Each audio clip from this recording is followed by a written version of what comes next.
Blender 2.9 is out, but how do you import an image from your documents as a plane in your project? This will be a really short tutorial as it is very simple. Before we start, I would like to apologize for not uploading for a while as I've been waiting for my new computer to arrive. If you found this video helpful, please like and subscribe. Inside your project, press Edit and select Preferences. Now select Add-ons and search Image.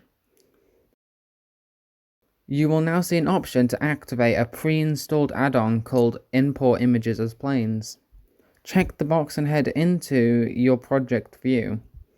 Now if you press Shift A and go to Image, you will see that a new option now appears called Images as Planes.